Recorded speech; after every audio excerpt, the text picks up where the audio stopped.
Marcus sat alone at the dimly lit corner table, his hands nervously fidgeting with the menu he'd read at least 5 times already. The restaurant's soft jazz playing in the background did nothing to calm his racing heart.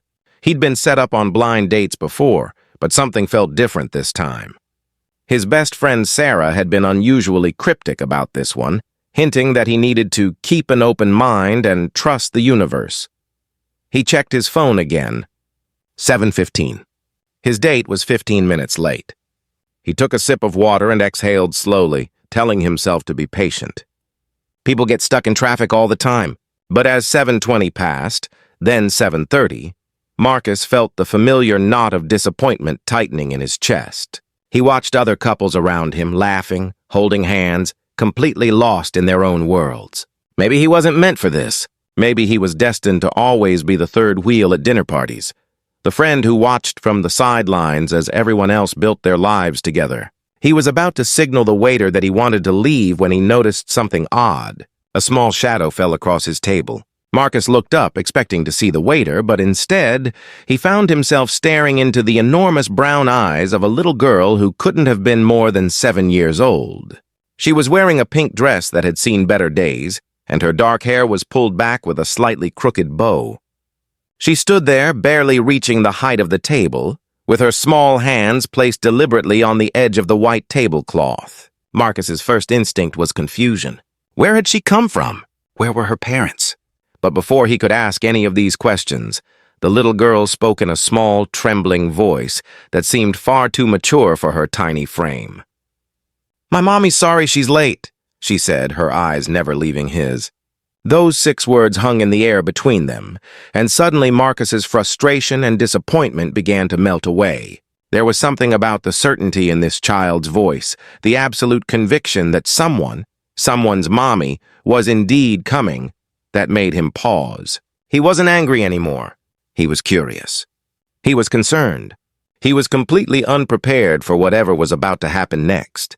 The little girl climbed into the seat across from him without waiting for an invitation, swinging her small legs back and forth as they dangled above the floor. She folded her tiny hands on the table, mirroring the way adult diners sat, and looked at him with an intensity that belied her age.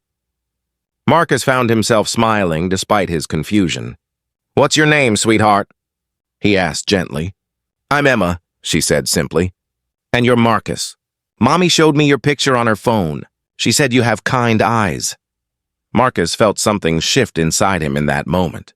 This wasn't a blind date gone wrong. This was something else entirely.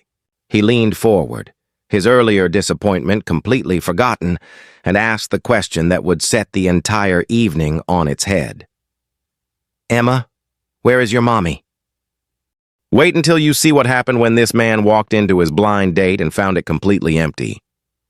What he discovered in the next 5 minutes would change his entire perspective on life, love, and what it truly means to show up for someone. If you love stories that restore your faith in humanity, you need to watch this.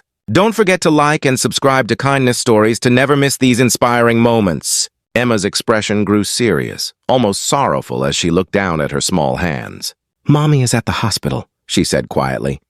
"She got really sick yesterday and the doctor said she needs to stay there for a few days. But she was supposed to have her date with you today and she didn't want to cancel." Marcus felt his heart clench. The disappointment he'd felt moments ago now seemed completely trivial. He was about to ask more questions when a waiter appeared with a sealed envelope on a small silver tray. "The young lady said to give this to you, sir," the waiter said, gesturing toward Emma with a knowing smile. Marcus opened the envelope with trembling hands. Inside was a handwritten letter. The words slightly shaky but filled with obvious emotion. The letter read, "Dear Marcus, I am so incredibly sorry for tonight. My name is Jennifer and Sarah has told me so much about you. I was genuinely excited to meet you, but life had other plans. Yesterday I collapsed at work.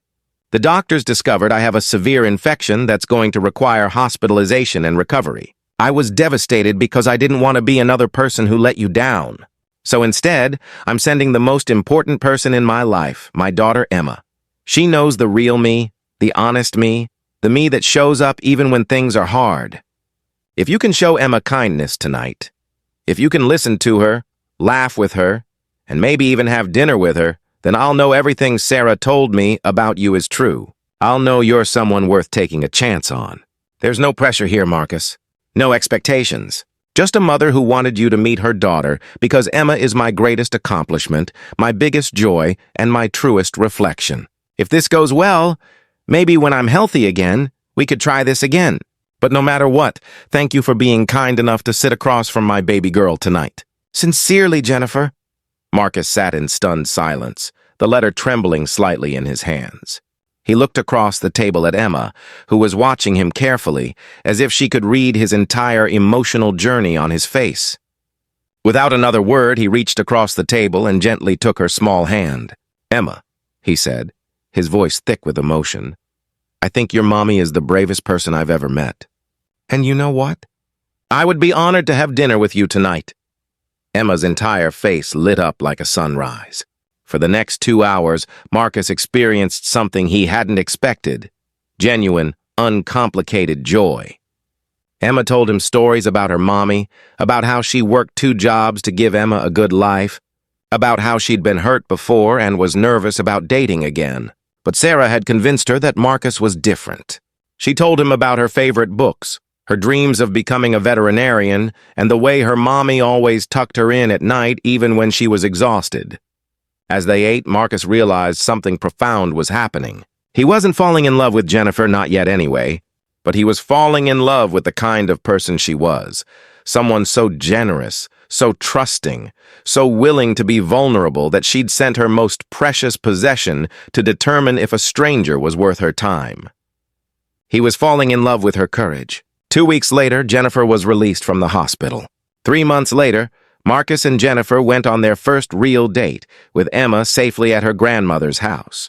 But the most magical part of their story wasn't their first kiss, or the moment Marcus knew he was in love.